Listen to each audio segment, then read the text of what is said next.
Hello everyone, this is Prashant Singh and welcome to AC plus. मैं आशा करता हूं कि आप सभी ठीक होंगे और आपकी पढ़ाई बेहतर तरीके से चल रही होगी।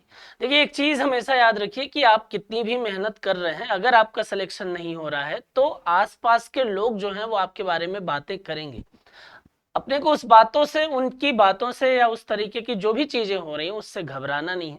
आपको सिर्फ मेहनत करते रहना है और मेहनत आप इतनी आ, शांति से करते रहिए, मेहनत आप अपनी इतनी ईमानदारी से करते रहिए कि जिस दिन आपका सिलेक्शन होगा उस दिन आपकी जो मेहनत है, आपका जो रिजल्ट है वो अपने आप आपकी कामयाबी को, आपकी मेहनत को शोर मचाकर सबको बता देगी। इसी चीज को समझाने के लिए मेरे पास जो लाइन है आज वो ये कि मेहनत इतनी खामोशी से करो कि सफलता शोर मचा दे। मैं एक चीज हमेशा यही बोलता हूं कि आपको दूसरों की बातों से बहुत ज्यादा फर्क नहीं पड़ना चाहिए। आपको आपके काम में ईमानदार होना चाहिए। अगर आप अपने काम में ईमानदार हैं तो सफलता आपको जरूर मिलेगी ही मिलेगी। राइट। चलिए, इसी विचारधारा, इसी एटीट्यूड के साथ में आप अपनी पढ़ाई जारी रखिए। लास्ट क्लास में मैंने आपसे क्वेश्चन ऑफ द डे ये पूछा था कि सतकोसिया टाइगर रिजर्व जो हाल ही में खबरों में था किस राज्य में है। तो याद रखिए कि वो किस राज्य में है, वो उड़ीसा राज्य में है। राइट। सतकोसिया टाइगर रिजर्व के बारे में कुछ बेसिक चीजें अगर आपको याद रखनी है तो ये याद रख सकते हैं। जैसे अभी न्यूज में अगर हम देखें तो हाल ही में दो अत्यधिक विघटित हाथी शवों की खोज जो है वो यहां से की गई थी। यह रिजर्व ओडिशा में स्थित है। 4 जिलों में फैला है। कौन कौन से जिले आते हैं? तो अंगुल, कटक, बौद्ध और नयागढ़। तो अगर आपसे ये पूछता है, हालांकि सामान्य तौर पर ये बहुत ज्यादा फेमस तो नहीं है, इसलिए अगर हम देखें तो ये जिले तक नहीं पहुंचेगा, लेकिन ये जरूर पूछ सकता है कि ये कहां पर है और किस लिए फेमस है। बात समझ में आ रही, लेकिन फिर भी सेफ साइड के लिए आप ये याद रख सकते हैं। 1136.70 वर्ग किलोमीटर के विशाल क्षेत्र को ये कवर करता है और लगभग 523 वर्ग किलोमीटर को मुख्य क्षेत्र के रूप में नामित किया गया है। ठीक है। और महानदी हाथी रिजर्व का भी हिस्सा है ये। ठीक है। चलिए, तो इतनी चीजें इसमें आपको याद रखनी है। अब बात आती है क्वेश्चन नंबर फर्स्ट की। Recently Goa government has launched which of the following scheme to provide doorstep delivery for government services. अगर मैं बात करूं, देखिए गोवा गवर्नमेंट की एक अच्छी पहल है। एक तरीके से अगर आप देखेंगे तो उसने क्या किया है, उसने एक स्कीम लॉन्च की है और उस स्कीम को बोलते हैं गोवा ग्रामीण मित्र योजना। क्योंकि गोवा गवर्नमेंट ने चालू किया इसलिए गोवा नाम जुड़ रहा है। आप सीधे ग्रामीण मित्र योजना भी याद रख सकते हैं। और ये ग्रामीण मित्र योजना जो है वो किसके लिए है? तो याद रखना है कि ग्रामीण मित्र योजना जो है वो क्या करेगी, इसके अंतर्गत door step delivery for government services की फैसिलिटी जो है वो प्रदान की जाएगी।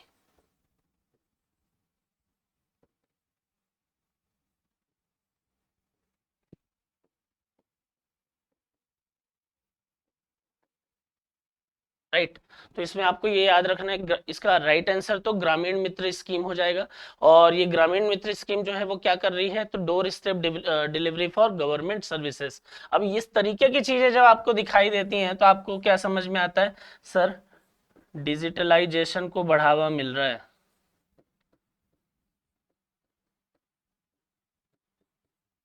बात समझ में आ रही है? घर पर ही बैठकर आप सरकार की सेवाओं का लाभ जो है वो ले सकते हैं। तो यहाँ पर आप याद रखिए कि डिजिटल एम्पावरमेंट को बढ़ावा मिलेगा। ठीक है। दूसरा याद रखिए, ग्रामीण मित्र योजना है, क्या करेगा? Door step delivery for government services के लिए करेगा। कौन सी गवर्नमेंट ने इसको लॉन्च किया है? गोवा गवर्नमेंट ने इसको लॉन्च किया है। गोवा के सीएम की अगर बात करें तो इसके सीएम प्रमोद सावंत है।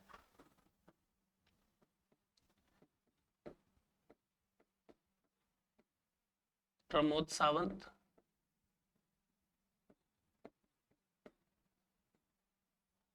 और राजधानी तो आपको पता ही है,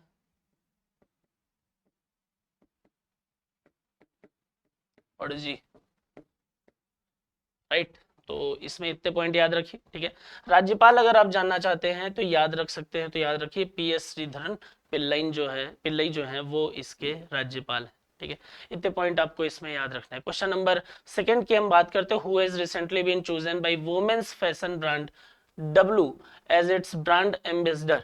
हाल ही में महिलाओं के फैशन ब्रांड डब्लू के ने किसे अपना ब्रांड एम्बेसडर नियुक्त किया है? तो एड वगैरह भी आप देखते ही हैं, ठीक है, डब्लू का। और यहाँ पर आप देखेंगे तो किसको नियुक्त किया है, वो किया है, किसको चुना गया है, अनुष्का शर्मा जी को चुना गया। कुछ अपॉइंटमेंट से रिलेटेड जो चीजें हमने पहले कर चुकी है, एक बार मैं रिकॉल करा देता हूं, है ना। इन्फोसिस के ब्रांड एम्बेसडर राफेल नडाल बने हैं। बीपीसीएल ने राहुल द्रविड़ को अपना ब्रांड एम्बेसडर नियुक्त किया है। प्लग में निवेशक और ब्रांड एम्बेसडर के तौर पर करीना कपूर खान को किया है। वर्ल्ड प्रोफेशनल रेसलिंग हब ने संग्राम सिंह को ब्रांड एम्बेसडर नियुक्त किया है। एसिक्स ने श्रद्धा कपूर को अपना ब्रांड एम्बेसडर बनाया है। और रिलायंस तीरा ने सुहाना खान, कियारा आडवाणी और करीना कपूर खान को अपना ब्रांड एम्बेसडर बनाया है। तो जब ब्रांड एम्बेसडर से रिलेटेड क्वेश्चन आएंगे तो ये अभी न्यूज में हैं, अभी रिसेंटली के हैं, तो इसलिए इनको आप याद रखिए। और एक एक क्वेश्चन हमने पहले किया हुआ है, बात समझ में आ रही है? तो यहाँ पर मैंने सिर्फ रिकॉल कराने के लिए इसको मेंशन किया था। क्वेश्चन नंबर 3 की हम बात करते हैं। क्वेश्चन नंबर 3 जो है वो बोल रहा है कि who is the author of book Ajay to Yogi Adityanath. ठीक है, मेनली अगर आप इस बुक के बारे में बात करेंगे तो ये जो बुक है, आपको ये चीज तो समझ में आ गई होगी कि सर किस तरीके से अजय जो है वो योगी आदित्यनाथ बन गए, है ना। तो यहाँ पर याद रखिए कि योगी जी के जीवन यात्रा से संदर्भित है ये बुक।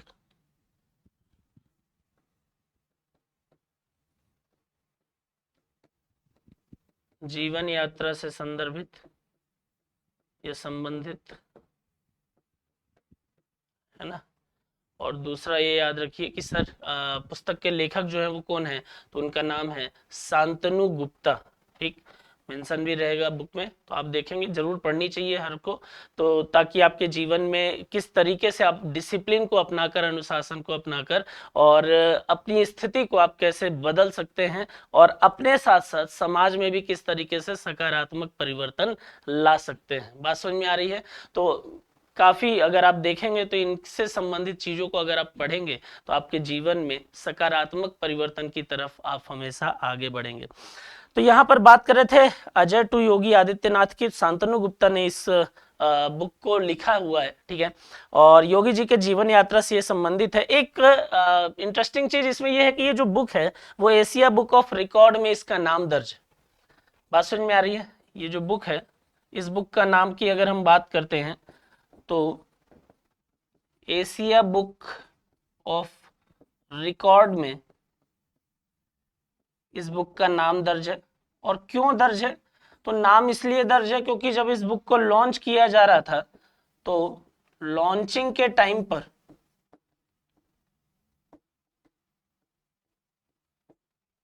500 से ज्यादा छात्र जो थे, 500 से ज्यादा स्टूडेंट यहाँ पर शामिल हुए थे, तो इसलिए इसका नाम जो है वो कहाँ जुड़ गया, एशिया बुक ऑफ रिकॉर्ड में। बात समझ में आ रही है? तो याद रखिएगा लॉन्चिंग के टाइम से ही इस बुक को पॉपुलैरिटी जो है वो मिलना चालू हो गई थी। क्लियर है? चलिए अच्छा, इसमें एक चीज और याद रख सकते हैं, अगर हम बात करें, 2 other books written by Shantanu Gupta on Yogi Adityanath के ऊपर उन्होंने 2 और बुक लिखी हुई है। क्या क्या टाइटल है उसके वो देख लीजिए। तो the monk who transformed Uttar Pradesh, एक तो ये काफी फेमस है, और the monk who become chief minister. तो ये दोनों बुक के नाम भी आप जरूर याद रखें, और इनको भी किसने लिखा है, इनको भी शांतनु गुप्ता ने ही लिखा है। ठीक है, तो ये भी इसमें याद जरूर रखिएगा। क्वेश्चन नंबर 4 की हम बात करते हैं। क्वेश्चन नंबर 4 जो है वो बोल रहा है कि who has been made a permanent member in the G20 summit held recently in Delhi. देखिए यहाँ पर अगर हम बात करते हैं तो बोल रहा है कि हाल ही में दिल्ली में आयोजित G20 शिखर सम्मेलन में किसे स्थायी सदस्य का दर्जा मिला है। तो स्थायी सदस्य का दर्जे की अगर हम बात करते हैं तो याद रखिए G20 की जब हम बात करते हैं तो सदस्यों की जब हम बात करेंगे तो 19 देश और एक यूरोपियन यूनियन दिखाई देता है। लेकिन अभी अगर हम देखें तो एक स्थायी सदस्य का स्टेटस जो है वो और मिल गया है। तो वो किसको मिला है? तो वो मिला है अफ्रीकन यूनियन को। ठीक है, तो याद रखिएगा कि वो किसको मिला है, वो मिला है अफ्रीकन यूनियन को। बात समझ में आ रही है। दूसरा अगर हम बात करें G20 का, तो G20 जो है वो कहाँ हुआ था, वो प्रगति मैदान दिल्ली में तो हुआ था, सबको पता है, लेकिन एक चीज और है जो नाम आपको याद रखना पड़ेगा, प्रगति मैदान भारत मंडपम। ठीक है, तो ये भी आपको याद रखना पड़ेगा। भारत की अगर बात करें, मेजबानी की अगर हम बात करें, तो मेजबानी कौन कर रहा था, ये तो आपको क्लियर है कि सर इस बार मेजबानी जो है वो किसके पास में थी, वो भारत के पास में थी। अध्यक्ष इसके कौन थे, तो अध्यक्ष थे नरेंद्र मोदी। और कब तक रहेंगे, तो ये रहेंगे, अध्यक्षता जो है वो कब तक रहेगी, ये रहेगी 30 नवंबर 2023। बात समझ में आ रही है। अब क्वेश्चन उठता है कि सर 30 नवंबर के बाद किसको होगा, तो यहां पर भी जब ये दिल्ली में भारत मंडपम में ये आपने सम्मेलन देखा, तो वहां पर ये डिसाइड हो गया कि 1 दिसंबर से जो अध्यक्षता होगी वो किसके पास चली जाएगी, वो ब्राजील के पास चली जाएगी। तो याद रखिएगा, अगली जो समिट होगी ये, वो कहां पर होगी, वो ब्राजील उसकी अध्यक्षता करने वाला है, यहां पर डिसाइड हो गया है। ठीक है, अब देखिए इसमें एक चीज याद रखिए कि G20 की स्थापना 1999 में हुई, 19 देश और यूरोपियन यूनियन का सदस्य है। भारत 1 दिसंबर 2022 से 30 नवंबर 2023 तक G20 की अध्यक्षता कर रहा है।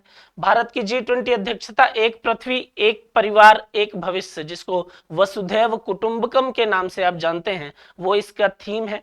G20 की बात करें तो Bharat, Argentina, Australia, Brazil, Canada, चीन, France, Germany, Indonesia, Italy, Japan, Korea गणराज्य, मेक्सिको, रूस, सऊदी अरब, दक्षिण अफ्रीका, तुर्की, ब्रिटेन, अमेरिका और यूरोपियन संघ जो है वो इसके सदस्य हैं। और नवीनतम सदस्य की हम बात करते हैं तो अफ्रीकन यूनियन जो है वो इसका नवीनतम सदस्य, जिसके अध्यक्ष हैं अजाली असोमानी।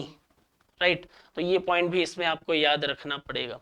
क्वेश्चन नंबर 5 की हम बात करते हैं। क्वेश्चन नंबर 5 जो है वो क्या बोल रहा है, तो क्वेश्चन नंबर 5 बोल रहा है कि हाल ही में किस रेलवे स्टेशन को इंडियन ग्रीन बिल्डिंग काउंसिल द्वारा प्लेटिनम की उच्चतम रेटिंग के साथ ग्रीन रेलवे स्टेशन प्रमाणन से सम्मानित किया गया है।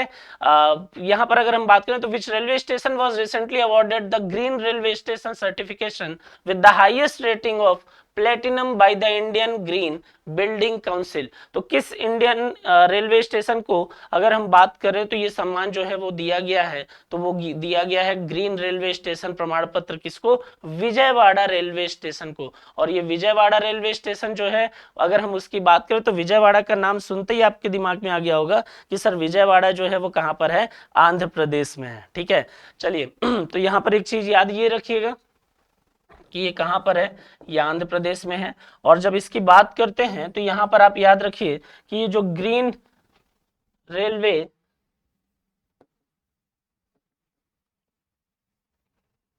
सर्टिफिकेट मिला है वो किसके द्वारा मिला है, तो वो मिला है इंडियन ग्रीन बिल्डिंग काउंसिल, जिसको IGBC के नाम से भी जाना जाता है।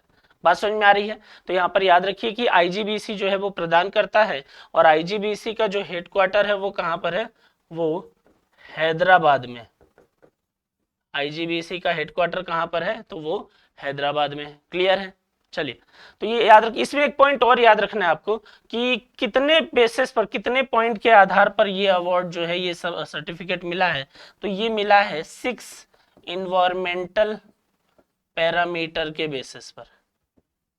अब क्वेश्चन उठता है कि सर 6 इन्वायरमेंटल पैरामीटर जो हैं वो कौन कौन से हैं, तो मैंने यहाँ मेंशन किया हुआ है कि वो जो 6 पर्यावरणीय श्रेणियों पर विचार करती है वो कौन से हैं, टिकाऊ सुविधाएं, स्वास्थ्य और स्वच्छताएं, ऊर्जा और जल दक्षता, स्मार्ट और हरित पहल,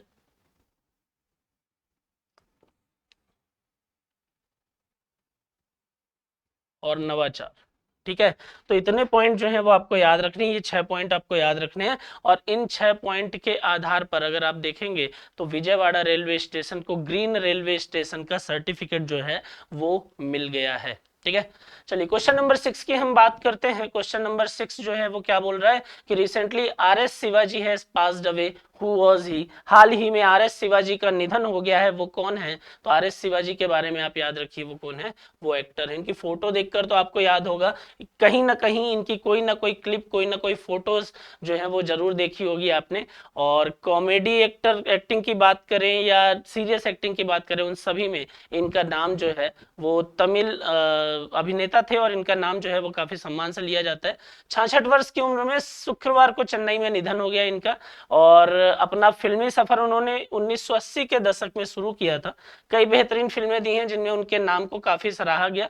अपूर्व, सगोधरार्गल, कोलमाऊ, कोकिला और धरला प्रभु जैसी चीजें इसमें शामिल हैं। ठीक है, तो फिलहाल इतनी चीजें तो बी फ्रैंक जरूरी नहीं है, आप सिर्फ ये याद रखिए कि ये अगर हम बात करें आर एस शिवाजी की, तो वो कौन थे? तो वो एक्टर थे। राइट। क्वेश्चन नंबर 7 की हम बात करते हैं। क्वेश्चन नंबर 7 बोल रहा है कि when is world electric vehicle day celebrated. अगर हम बात करें तो बोल रहा है कि विश्व इलेक्ट्रिक वाहन दिवस जो है वो कब मनाया जाता है? तो विश्व इलेक्ट्रिक वाहन दिवस जो है वो मनाया जाता है 9 सितंबर को। और ये जो world electric vehicles day celebrate किया जा रहा है, वो 9 सितंबर को किया जा रहा है। और क्यों किया जा रहा है? ताकि अवेयर किया जा सके लोगों को। किसके लिए अवेयर करना है? इलेक्ट्रिक व्हीकल के फायदे से। बात समझ में आ रही है? तो ताकि लोगों को, अगर हम बात करें तो इलेक्ट्रिक व्हीकल के फायदे से इनको क्या किया जा सके? अवेयर किया जा सके। देखिए गाड़ियों के पीछे आजकल आप ईवी देखते हैं, ईवी लिखा होता है, तो उसका मतलब ही होता है इलेक्ट्रिक व्हीकल। बात समझ में आ रही है? तो ये याद रखिएगा। क्वेश्चन नंबर 8 की अगर हम बात करें तो यहाँ पर याद रखिए कि क्वेश्चन नंबर 8 बोल रहा है कि when was the naval commanders conference held recently. हाल ही में नौसेना कमांडर का सम्मेलन जो है वो कहां पर आयोजित किया गया था, या कब आयोजित किया गया था? तो 4 से 6 सितंबर के बीच में अगर हम देखेंगे, तो 4 से 6 सितंबर के बीच में ये न्यू दिल्ली में आयोजित हुआ। ठीक। अगर हम बात करें तो ये दूसरा संस्करण था। ठीक है, तो अगर आपसे ये पूछता है कि सर जो नेवल कमांडर्स कॉन्फ्रेंस है वो अभी कहाँ पर मतलब एक आयोजित की गई है, तो वो 4 से 6 सितंबर को के 4 से 6 सितंबर में दूसरे संस्करण के तौर पर न्यू दिल्ली में क्या की गई है? न्यू दिल्ली में आयोजित की गई है। दूसरा, इसमें एक पॉइंट याद रखिए कि ये साल में 2 बार आयोजित की जाती है।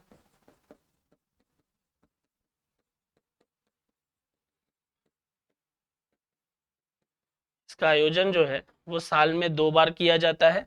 और क्योंकि हम बात कर रहे हैं नेवल कमांडर्स कॉन्फ्रेंस की, इसलिए आपको ये भी पता होना चाहिए कि सर नौसेना दिवस जो है वो कब मनाया जाता है।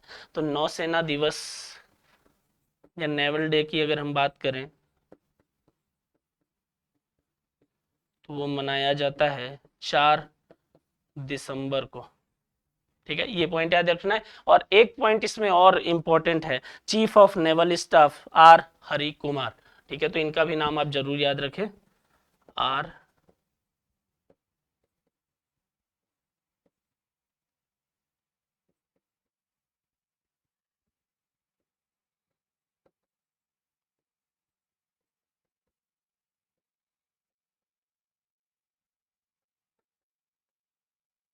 ठीक है, ये भी याद रखना है आपको। चलिए क्वेश्चन नंबर 9 की हम बात करते हैं। क्वेश्चन नंबर 9 जो है वो बोल रहा है कि हाल ही में प्रसिद्ध गायक भूपेन हजारिका की जयंती कब मनाई गई है?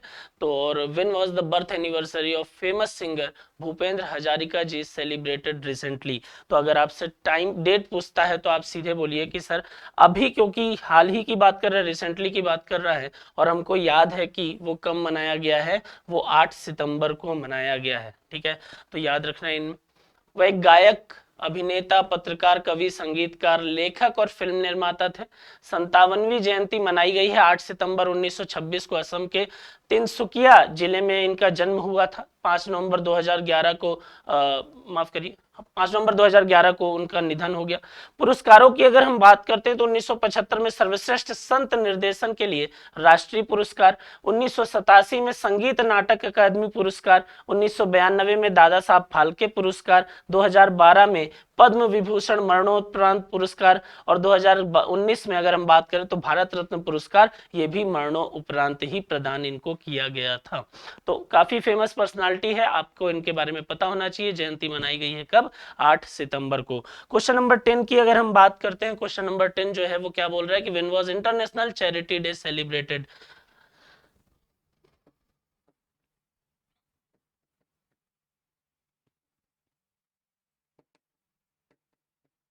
कब मनाया जाता है अंतरराष्ट्रीय चैरिटी दिवस? तो ये मनाया जाता है 5 सितंबर को। और 5 सितंबर को ही एक और चीज बनाई जाती है भारत में, शिक्षक दिवस।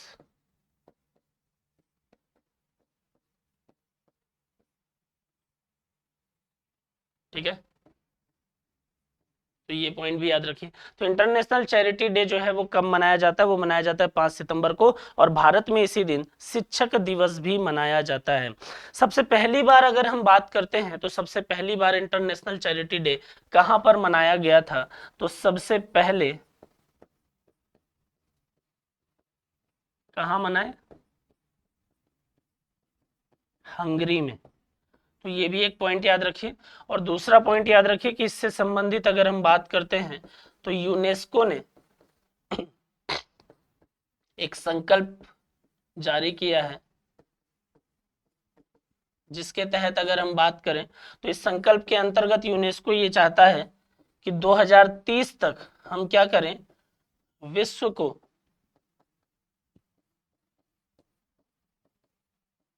गरीबी से मुक्त कर दें। बात समझ में आ रही है? तो ये याद रखिएगा, यूनेस्को के संकल्प के आधार पर अगर हम देखें तो संकल्प के अनुसार 2030 तक दुनिया को गरीबी से मुक्त करना चाहता है यूनेस्को। और इंटरनेशनल चैरिटी डे के तौर पर अगर हम बात करें तो 5 सितंबर को ये मनाया जाता है। राइट आंसर इसका 5 सितंबर हो जाएगा। भारत में इसी दिन शिक्षक दिवस मनाया जाता है, और शिक्षक दिवस ये नेशनल टीचर्स डे है। इंटरनेशनल टीचर्स डे भी मैंने आपको बताया है, और आपके लिए क्वेश्चन वही है कि इंटरनेशनल टीचर्स डे जो है वो कब मनाया जाता है। तो फटाफट आप मैसेज करके मुझे बता दीजिएगा। इंटरनेशनल चैरिटी डे से रिलेटेड अगर हम बात करें तो यूनेस्को ने एक संकल्प जारी किया, संकल्प पारित किया, और उसमें वो ये कह रहा है कि भाई 2030 तक विश्व को गरीबी से हमको क्या करना है? मुक्त करना है। और international charity day first time जहां मनाया गया था वो कौन सी जगह थी? वो हंगरी थी। तो हाँ, अगर आपसे पूछे सबसे पहले कहां मनाया गया तो आप बताइए कि सर हंगरी में मनाया गया। तो ये आज के हमारे 10 क्वेश्चन थे। आपके लिए जो क्वेश्चन ऑफ द डे है वो ये कि हाल ही में चर्चित भोरमदेव वन्य जीव अभ्यारण्य किस राज्य में स्थित है? तो आप इसको देखिए, और अभी ये चर्चा में भी है इसलिए हम इसके बारे में भी चर्चा करेंगे। तो आप इसको ढूंढिए, इसको देखिए, इसका आंसर फटाफट मुझे कमेंट करके बता दीजिए। बाकी आप पढ़ाई करते रहिए, खुश रहिए। Thank you so much.